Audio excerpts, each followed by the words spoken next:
Let me say welcome to our online conference, The Science of Spiritual Formation. I want to apologize to you for our technical issues last night. A couple things went differently than they did in our test run, and we're so sorry for that. Thank you for your graciousness and kind words that many of you extended to us.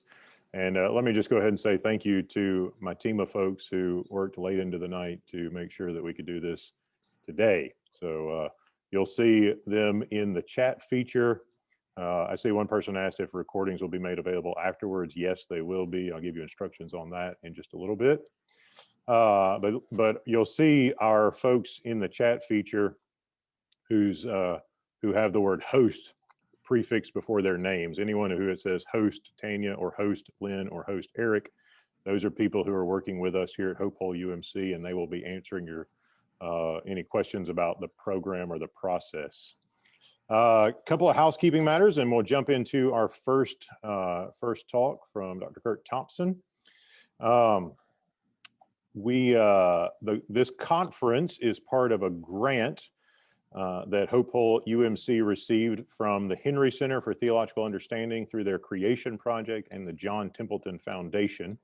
It involves several there are several aspects of the program. One is a focus group where members of the congregation do some specialized study. In the fall, one is an educational opportunity or conference of some sort. That's what we're doing right now. And then there will be a sermon series that follows up beginning tomorrow that's related to the grant as well. A little more information on that later on today for those who might be interested in continuing the conversation in that way. But we're grateful to our sponsors, to the Henry Center, to the Templeton Foundation. Really enjoyed the partnership with them. There's some information on the Henry Center in the digital conference program that has been linked in the chat. So that's there. It also came out in an email. You should be able to access those documents, and those things are there for your help and interest. So let me introduce you to Dr. Curt Thompson.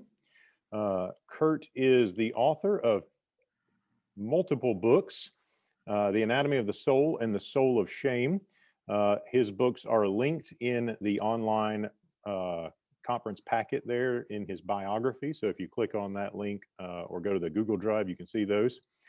He is the founder of the Center for Being Known and is a board certified psychiatrist with his MD from Wright State University. I've thoroughly enjoyed the chance to get to know Curt over the last few weeks and couple of months as we've been planning this event. It's been a joy to interact. There are more resources at curtthompsonmd.com. curtthompsonmd.com. You can find more material related to what we're doing today. So Curt, welcome. Thank you for being with us. Thank you for your patience, and it's all yours. Well, again, Matt, thank you so much for your kind introduction. Thanks to everyone who has patiently waited for our finally beginning to start.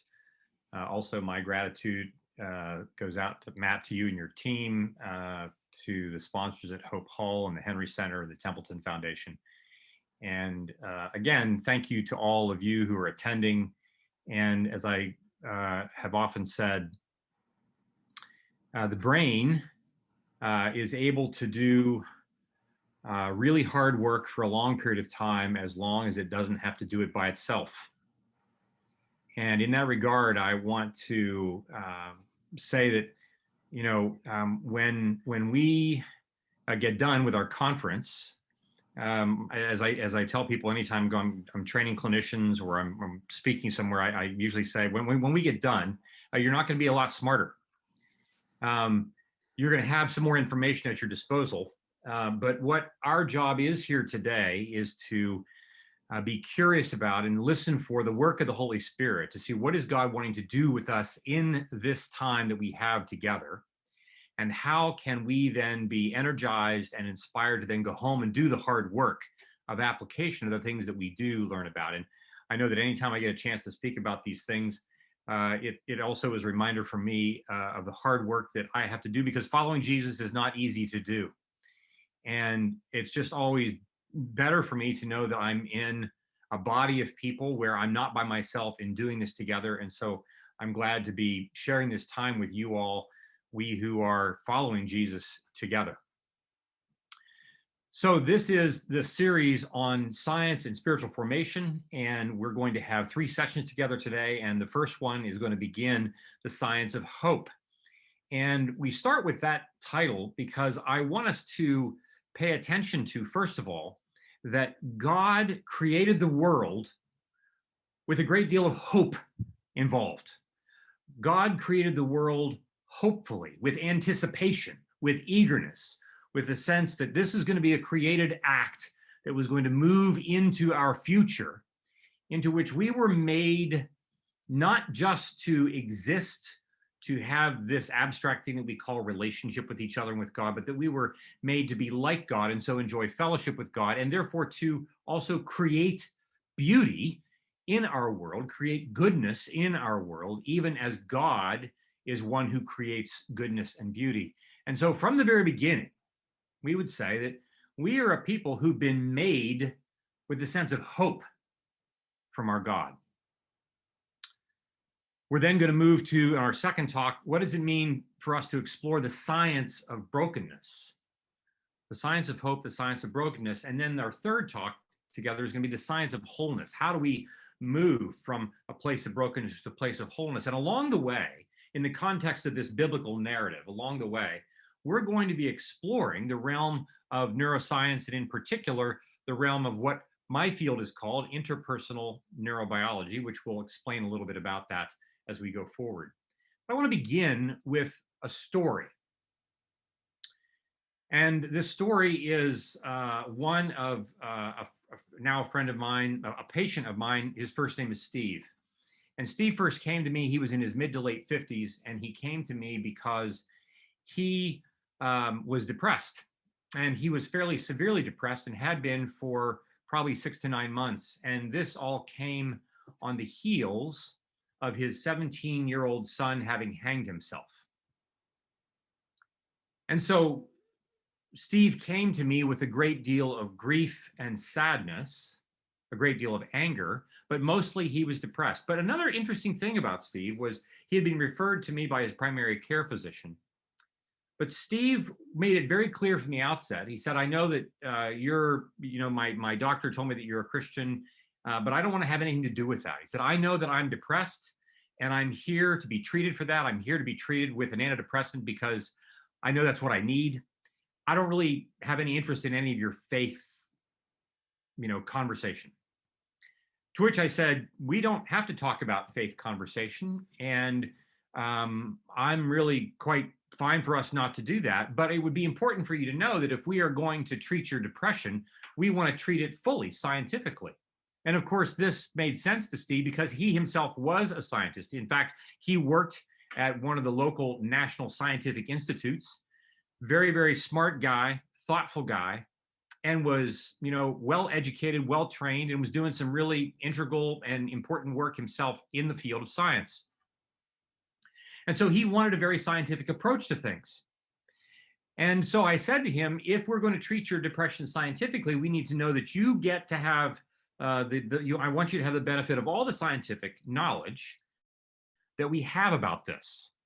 But that includes some knowledge about science itself. And so this morning, I want to start by saying that just to give us a word about science and the story in which science is embedded.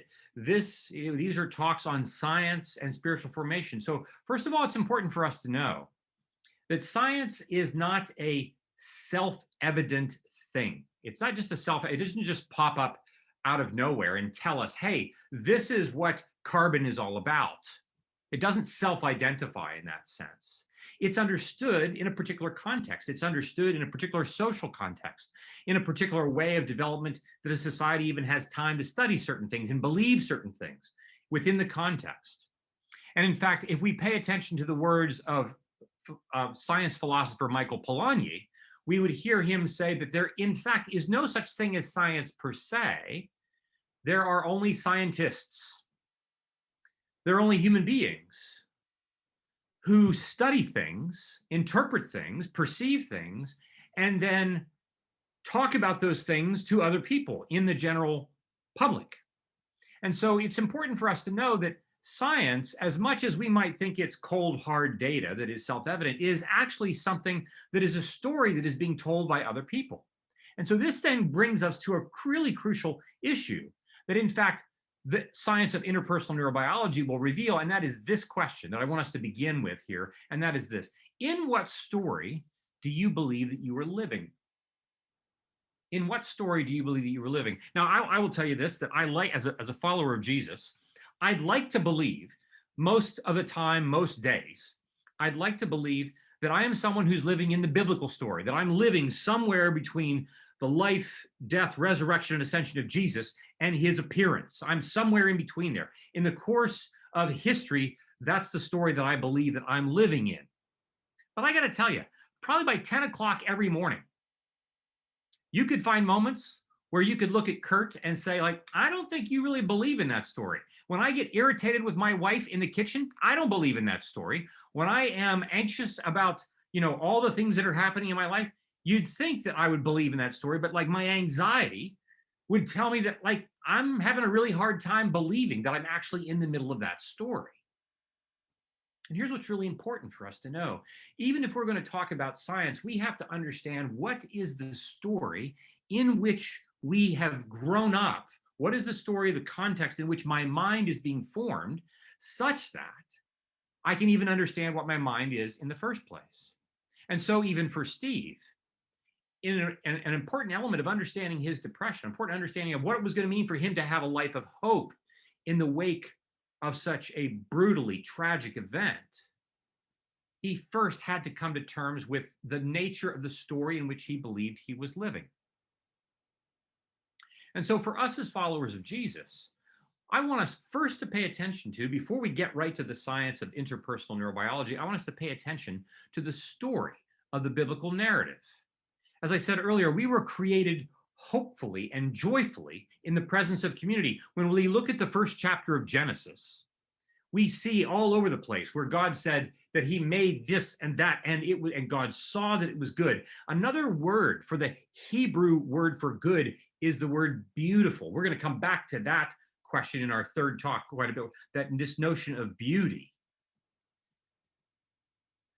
God looked at it and saw that it was beautiful. God looked at it and saw that it was good. And can you imagine the Holy Trinity in this creative act looking at each other and saying, like, can you believe we just made that? Every time that they, like, one day would go by, they'd have to have a party because there was so much joy about what had been made. And here's a question. To what degree do you imagine that when you think about God, you imagine God thinking about you and thinking, oh my gosh, look at who we've made. I can't believe we get to be her God. I can't believe we get to be his God. I can't believe this. Let's have a party. This whole notion that our story begins with joyful hope because God is seeing that all of it is good. There's so much more that we could say about this part of the story in Genesis 1, but when we move into Genesis 2, we see another element of this notion of the story that we are in. We see an element in which God forms the man from the dust of the earth and breathes the breath of life into man's nostrils, and man becomes a living being, Genesis 2:7. This notion that God did not form us from a distance. God did not stand on the other side of the auditorium. God did not create us virtually. He didn't stay in Northern Virginia and create us someplace else through a screen. He is literally in the mud with us. He is forming us with his very own hands. And as the prophet Jeremiah writes, when God speaks to him and says, before I formed you, before I was in the mud forming you, I knew you. Can you imagine that? That we are in a story in which God has been thinking about you forever. How many of us often feel forgotten? We feel forgotten, we feel not known, we feel invisible. We sometimes feel that way in our very own families. We feel invisible to the people in our own church. We feel invisible to people certainly that we would count as being other than us, different than us. Or if we're not invisible, we're seen as their enemy. But God is saying that he's going to form us intimately, and he's knowing us long before he has made us. And so in this intimate place, he also gave the male and the female a mission for you to cultivate the garden, for you to care for the earth, for you to steward, for you to have dominion over it, for you to create beauty and goodness as just as much a part of imaging our Creator as it is important for us to think like him. So to be made in God's image is not just that we are thinking creatures like others aren't. I mean, I don't know. Unless you're in a C.S. Lewis novel, I don't know that like squirrels are actually having conversations about the nature of last year's nut harvest. Maybe they are. They're just not telling us. But we are not just made in the Creator's image in terms of how we think. We are made in his image in terms of how we were made to make things. We're going to come back to this over and over again. What is the next new, hopeful, beautiful artifact that God is calling you to make in partnership with him? What relationship? What new business venture? What new painting? What new artwork? What new foreign language that you're going to learn? What new act of creativity are you going to be involved with God as he and you together make stuff of great beauty and goodness? Now, not only this, but we see that we were intended to be deeply known by God and by each other in order for us to generatively have connection with each other in order to make beauty. But there is a certain way in which we see the end of Genesis chapter 2 setting us up. The first couple are on the precipice of the new world. And the text reads that the man and his wife were naked and were unashamed. Now it's striking. The Hebrews had lots of words for emotion. The Hebrews could have said they were naked and they were happy. They were naked and unafraid. They were naked and confident. They were naked and wondrous. They were naked and a lot of things, but they say they were naked and unashamed. And I want to invite us to consider that that word unashamed is significant for at least a couple of reasons, maybe for many reasons. One being that it tells us something about their state at the time, as well as it getting us ready for what's coming in chapter 3. But what does it mean for the man and the woman to be naked in the first place?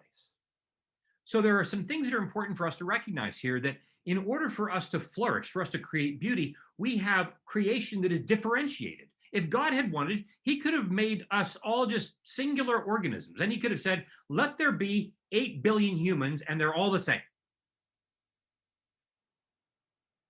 But he made male and he made female, and they are differentiated from one another. Moreover, they are both deeply connected to the earth. The man was formed from the earth, the woman formed from the man. This sense of generativity, this sense of creation, this sense of covenant, the sense of connection to our entire world, but we are differentiated beings. And I want to invite us to consider that in this hopeful, joyful approach to the creation, these three things are important. Number one, the state of differentiation. This sense that there was male and female. Now, we can think of people in our lives from whom we are well differentiated. We can think of people in our lives that we have great differences with. And of all the people who have differences, whites and African Americans, Jews and Arabs, Irish Catholics and Irish Protestants, the war lines are drawn for as far back as we can tell, but nobody has a more ancient line of enmity than men and women. And we see this at the end of Genesis chapter 3 when God utters the curse and he says, this is what life is going to be like for you. What was intended initially, hopefully, as differentiation is the very place where we can often find great enmity. And it is in these places that I want to suggest to us when we eventually get to our third talk today, that God is calling us as the people, as the body of Jesus, to actually be creating beauty, not just with the people who are just like me, but with the people with whom I actually have great difference. We are first differentiated creatures. The second thing is that we are naked. Now, you know, we humans are the only people that put clothes on ourselves to go outside. Some people put clothes on dogs. I don't get that. I mean, I just don't get that. I mean, I don't know any dog who is asked to be put in a coat to go walking. I don't get that. Cats, that's just a whole other story besides itself, right? I mean, but we are the only people who have to put clothes on, because it's not just a matter of, am I going to choose to be vulnerable or not? It is a matter of, I am vulnerable. The very fact that I have to put clothes on is a comment. It is a statement about, I have been made as a person who is in need of protection. I have been made as a person who is in need of covering. I have been made as a person who needs someone else to look out for me. We have stray dogs all over the place. They're not looking for other people to look out for them. They're taking care of themselves. They don't have to go to the store to buy their clothes. We are constantly in need of the help that comes from other people. We cooperate with other people because it is the other who ultimately helps to protect me. I ultimately do not protect myself. Adam and Eve depended upon each other's guarding each other's dignity. Who are the people in our lives that we long to have guard our dignity, who sometimes we feel that they don't? We live in this biblical narrative. We live in this story in which we were made hopefully and joyfully in the beginning with the intention of being vulnerable. That was on purpose. And it's on purpose in order to draw us into deep connection and community, in order for us to come to the aid of the other, in order for us to complement one another, in order for me to know that the things that I don't do on my own, I need you, but together we can create great things that neither one of us could create by ourselves. This is not unlike a reflection of the Holy Trinitarian life together. This differentiated God the Father, God the Son, God the Spirit, who live in community, joyfully giving to one another in their both same and dissimilar ways of being. Hopefully, joyfully created. But there was one other element, and that is that the man and the woman being naked were also unashamed. And we're going to get to this notion of shame and its consequences and how we respond to it in our next talk. But for now, I just want to say and ask this question. What new, beautiful risk would you take if you couldn't be ashamed? If shame were not able to get its tentacles around your mind, if it were not able to do its thing in the middle of all of your relationships that it does, if it were not able to occupy that space that it occupies about your own personal story as it dates back to your beginning and even to your parents and your grandparents' stories, if shame were unable to occupy that space, what new, beautiful thing would you launch out into the deep with God in order to create? But we also must see this as well, that in the same time that we are differentiated, that we are vulnerable, and even when shame is not in the picture, to create generatively, we also know that we live in a context of limits. You know, it's really interesting. God creates this garden, and he says, I'm giving you everything except one. There's one thing you may not have: the tree of the knowledge of good and evil. Now, you know, I kind of get the sense that if I'm God and I don't want them to eat this fruit from this tree, I don't know why I would put it where he put it. If he doesn't want them to eat it, I'd say, like, hey, look, Adam, Eve, here's the deal. You can eat from anything that you see here. And by the way, about 40 miles to the west, which you'll have a hard time getting to because you don't even have a wheel yet. About 40 miles to the west, there's this tree. It's pretty nondescript. It's surrounded by a bunch of other shrubs that are really kind of thorny. Don't bother yourself with that. It's not what you want. You can't eat from that. But no, God plants the tree of the knowledge of good and evil in the center of the garden. And so another thing that we see that is true about God's hopeful intention for us is God's limits for us. And the reality is that part of a hopeful, joyful creation is as much about God's no as it is about God's yes. It's important for us to be clear that there are many, many things in our lives in which God's no is actually going to be helpful in order for us to flourish. We liken this to when we are pruning trees. We say no to certain things in order for those things to flourish even more effectively.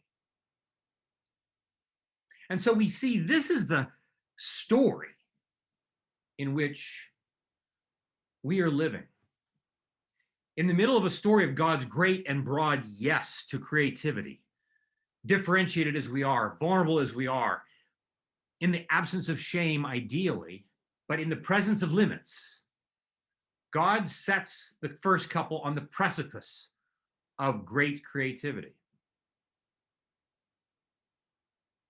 So I'm going to pause for a moment and so just invite us to remember that, like, this is the story that we were intended to live. And when we look at neuroscience, we see some really interesting things about how it reflects this story in some very powerful and, in fact, I would say, beautiful ways.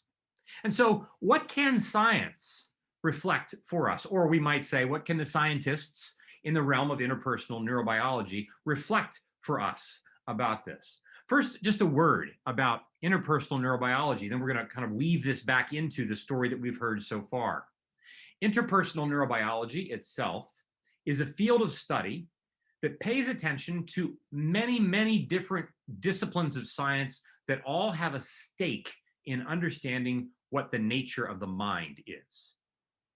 And there are lots of different disciplines of science, both hard sciences, we might say, science that studies neural networks, studies biochemistry of the brain and so forth and so on, as well as social sciences, science of attachment, the science of social structures and groups. All those kinds of things have a stake on what is the nature of the mind, how does it work, and what does it look like when it's flourishing.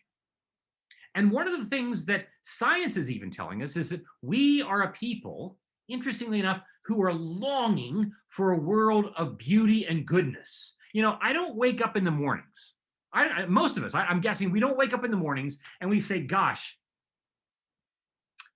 I hope by the end of the day, my life is worse off than it is right now.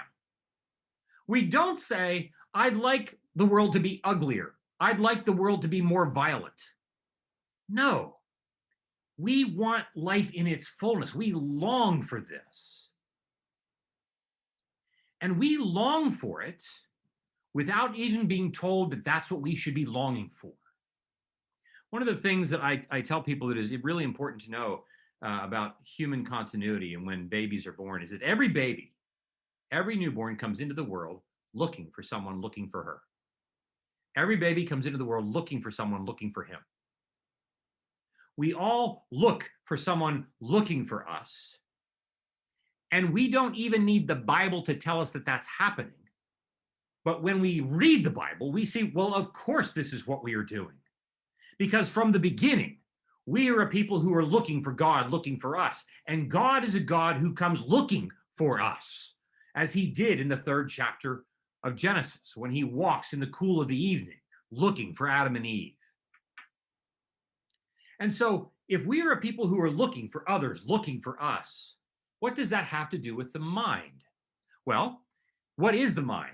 In the world of interpersonal neurobiology, we have a working definition that we could spend an entire day exploring, but I'm just going to give it to you. We'll walk through it real quickly, and then we're going to walk it back and get a sense of how that's related to the things that we've been talking about so far. The mind, we like to say in this field of interpersonal neurobiology, is an embodied and relational process that emerges from within and between brains, whose task it is to regulate the flow of energy and information. Now, you figure I probably said that a few times for me to just say it just like that. If you didn't all get that down, you could read about it in either the two books that I've written or in other books that are written about this. But let's just walk through this. That the mind is, first of all, it's an embodied and relational process. My mind is embodied. It is not limited just to my brain. It is not limited just to my thinking brain. My mind has to do with my entire body. If we could not have a body, we wouldn't know what it would mean to be anxious, because so much of our emotional states are translated to us through our physicality. In this sense, this also occupies this notion of when St. Paul writes in 1 Corinthians 6:19, therefore, now I'm blanking on this, that you have been bought with a price. This notion that you have been bought. Your body is the temple of the Holy Spirit. God formed us from the mud. God first begins with embodiment and breathes the breath of life into it, that we are an embodied mind. This is important because so often we don't pay that much attention to what our bodies are telling us. And for us to love the Lord our God with all of our mind, heart, soul, and strength, that includes loving God actually with my body. My mind is an embodied and relational process. My mind is a relational process. Relational in the sense that when a newborn comes into the world, probably about anywhere from 15 to 20% of the neurons that are in her or his little brain are wired and ready to do the work that they need to do at that moment. The other 85% or so of neurons, in order for them to eventually do their job, requires the interaction with another brain. They have to have the interaction with another human being's mind over time in order to help turn those neurons on and connect in order for them to do the work that they need to do. So it's not hard to imagine that if you were growing up in a world in which someone wasn't paying attention to certain elements of how your mind works, it would be really difficult for you to have those particular parts of your mind flourish. I'm going to pause here for just a second. This notion of the mind being embodied and relational, and how different parts of our mind that work in different ways.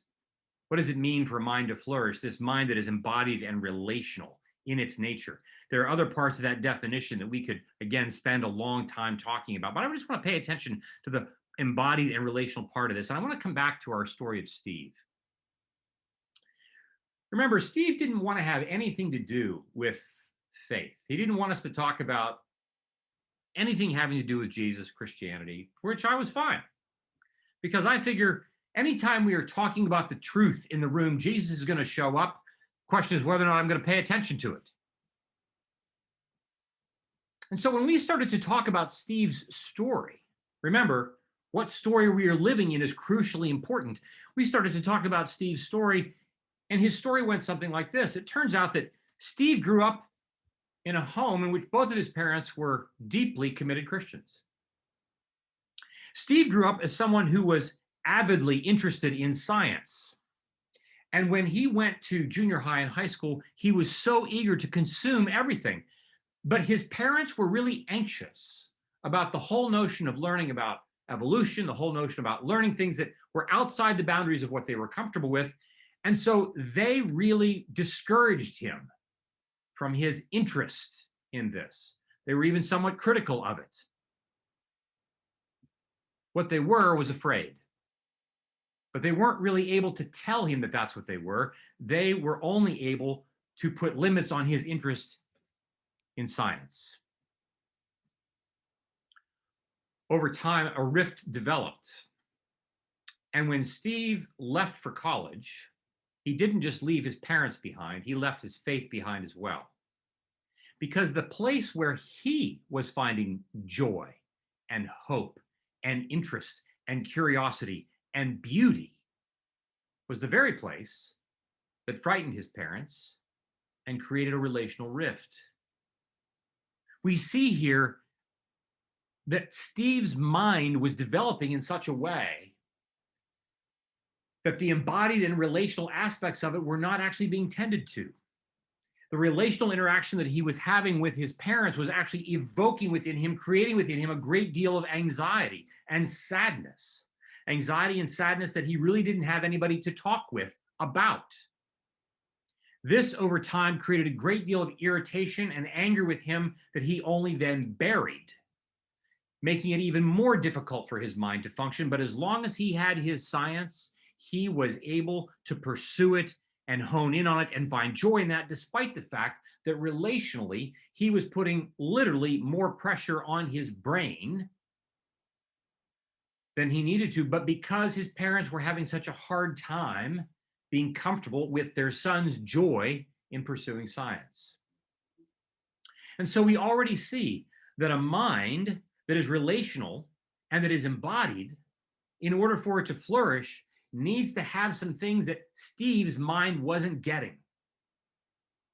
How many of us have had experiences in which the relational aspects of our stories, growing up in our homes, in the jobs that we have, in the churches that we occupy, in other places, that our sense of story is not being seen by the other, and as such, anxiety emerges. The mind is an embodied and relational process that emerges. It doesn't just remain static, it grows, but it grows in relationship to relationships.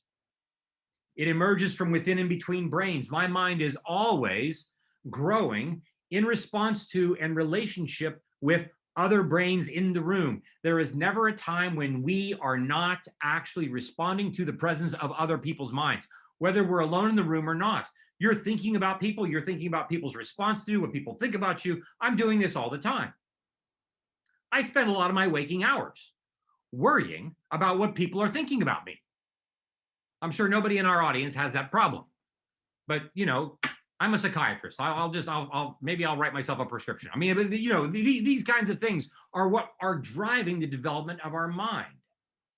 And not only are we embodied and relational, or not only are we emergent, but my mind's job is to regulate the flow of energy and information. And this energy that we talk about is literally all of the neurobiochemical activity that's taking place, not just in my brain, not just in my body, but between my embrained and embodied mind and yours. How many of us walk into a room where people who are there are our greatest friends, and we suddenly feel this overwhelming sense of joy and receptivity? You walk in because your body is being seen by other people's bodies. How many of us, however, walk into a room where we're uncomfortable because we're the only person there that we know? And we're anxious because we see that other people who see us are not people that we know. This energy is something that's constantly taking place within and between us, but we are also doing something else. The information that this energy represents is the meaning that we are making of everything all the time. This is the other thing that we humans do. We make meaning of everything. We are constantly making meaning of things, whether we know it or not. And so therefore, what does it mean for us to make meaning? This is the definition of a mind. And a mind that is flourishing is a mind that is both what we call differentiated, just like the male and the female, differentiated in all of its different parts. We talk about 9 different domains of integration that we won't cover today. A shorthand note for this is that we sense, we image, we feel, we think, we behave. We look at the 86th Psalm in the 11th verse, in which we read, God, teach me your truth that I may walk in your way. Create in me an undivided heart that I may fear your name. The psalmist recognizes that our hearts are divided. We have these different divisions, and we need outside help for these divisions to come together. And just like an orchestra that has different parts to it, each that needs to practice its own differentiated way, The orchestra also needs to be linked. I was just listening last night to Beethoven's Ninth Symphony. All the different parts that Riccardo Muti is bringing together, all the ones that have practiced and done their job well, but all the ones that are listening really well to the other parts and paying attention to the conductor that's bringing them all together. This is what it means for us to have flourishing minds, that what I sense and what I image and what I feel, what I think can all come together in a creative whole. But in order for that to happen, I need the presence of another human being. I need the presence of other human beings that enable my mind to do that. I am not able to do this on my own. And attachment research shows that the role of relationship is crucial in the development of everyone's mind. So when Paul writes in Romans chapter 12, verse 1, therefore, I beseech ye, by the mercies of God, present your bodies as a living sacrifice. Do not be conformed to this world, but be transformed by the renewing of your minds. And the word your, is a plural word. It's constituting the body of people that he's writing to, your collective mind that includes your bodies. If it's going to be transformed, it needs to be transformed in the presence of community. Again, not just what is the story that you believe that you're living in, but who are the people who are telling it? And with whom are you on a regular basis in conversation with them, reminding you and them about what that story actually is?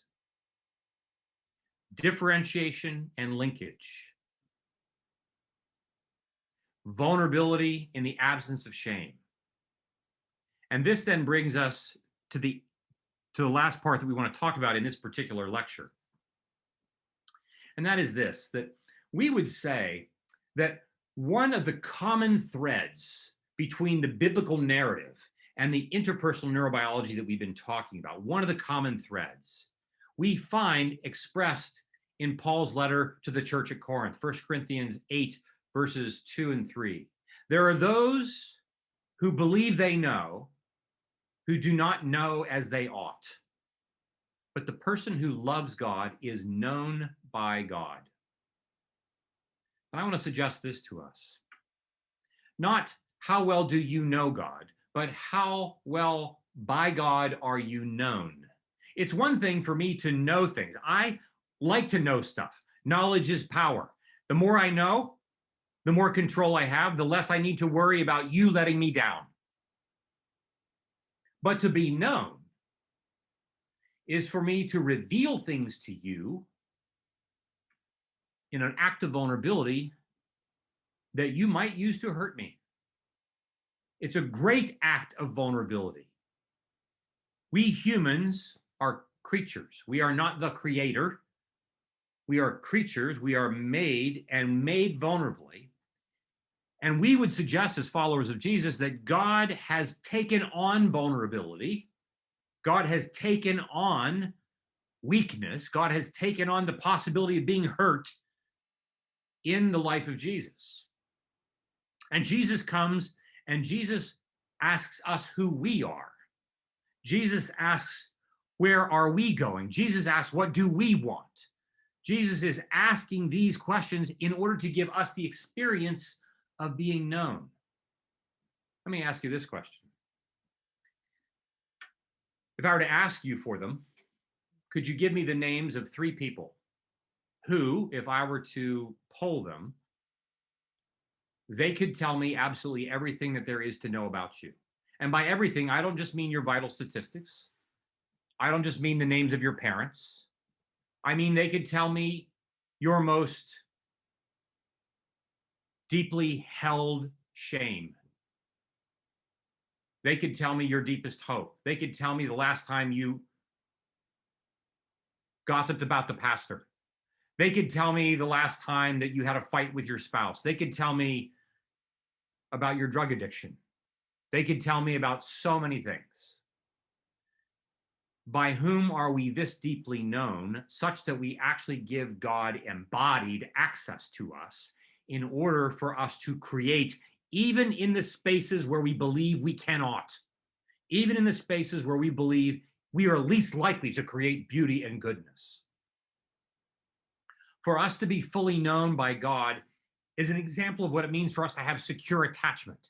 And it also means the integration, this complex bringing together, just like Beethoven's Ninth, the integration at the level of the middle prefrontal cortex of your brain of all the parts of your body's neural networks.